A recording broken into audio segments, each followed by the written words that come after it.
magacaygu saddexan waa Shukur Cabdullaahi Caddoon waxaana ku dhashay Muqdisho gaar ahaan kilomitir 4 waxaan ku soo barbaaray Madiina waxaan wax ku soo bartay Xamar meesha ku dhameeyay waxbarashadeeda heerka sare ilaa heerka hoose waxaan bilaaway 15 meelahaas waa jaamacad dhigan jiray isticmaalay social media والله horta Puntland wiligeey waxyaabo khaldan maanan ka aaminin waana jeclaa mar inaan imaado ilaahay uu ii suurto galiyay alxamdulillah ilaa maad iska leh oo anagoo nabad qabna meeshaan keenay ma sha Allah wax dhib ahna ma kala kulmin oo farxad un lee ka helay marka mid oo nala soo dhaweeyay farxad aad u weyn aan dareemay dad walaalo oo qalbi nadiif ah joogan reer Puntland saasan leeyahay dad fiican oo wanaagsan ayaa ka buuxo si qurux badan inoo soo dhaweeyay waxa ay walaayabka badnaa ama erayada oo isdhaafsanayno aniga qofka kale ay walaayabka badnaa sababta ani lahjada ku hadla asigan lahjad kale ku hadla mar xitaa reer bariga oo isfaham weeyna marka garow joogay erayada maqmaqli jiray waxay ahaayeen xitaa video ku soo sameynay garow ilaa dhankaas dhan erayada maqlaa waxay ahayd qalbi xabxab iyo waxa maqlaa iyo eray kale taas oo jiraan oo aan maqla eray wala yaabka badnaa maqla waxay ahayd marka boosaas imaade eraygaas waa Libreville cad fatax la dhahay baraxta waxay eray oo duul la dhahay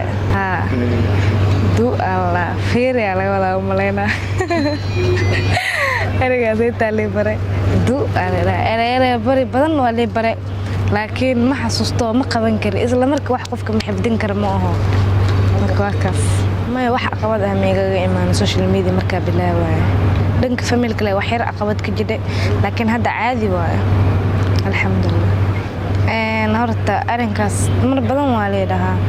naag iska dhaafeeninay dhaw naag maxay wataa nimankii oo saasi dhahayo nimankii waxay dhahay waa fal xunta saas camal laakiin waxaas waxba uma qabto qof walba sidoo iska dhigo iyo sidoo ku dhaqaaqo ee ku xiran tahay kalsoonidina waxa qalbiga aan sida ahay sidoo Ilaahay uu umo kalsoonahay jismigayga jirkayga sidoo Ilaahay ugu abuuray alxamdulillah ilaa meel igama laasin si walba ahaan waxa uu ku qanacsanahay sideedaan ku qanacsanahay social media marka ku soo biira ilaa hadda saan leeyahay farxadeedana waa mar walba igu dhiirigeliyay asxaabteeda igu dhiirigeliso oo igu faraxsan mar walba wiliga ma soo dhacay wiliga xitaa maskaxda ma gashan mana ku fikirin haddana ma ku fikiri doon maskaxdana ma gashan doon insha Allah adiga saa iga aamintid qofka kale sidoo iga aamin labada qof waxa kala shakhsi waa ayona iga aamin karta ay qofkaas kale xumaan iga aamin kara laakiin dadka dhan waxa wanaaga oo la dhaqmaa laakiin qof walba sidoo u dhaqmalay caanimada horta been ma sheega caanimadan hadda ku joogo waagaas ilaa ay hadda oo caanka ah wiligeey wax dhib ah mis wax ay caqabadeenay mis wax far igu taaga maanan arkin haddana Ilaahay ma ituso dadkoo dhan waa wada walaalayga si ay jecelyihiin waxa si ka daran oo jecel qof walba way jecel si aaminsan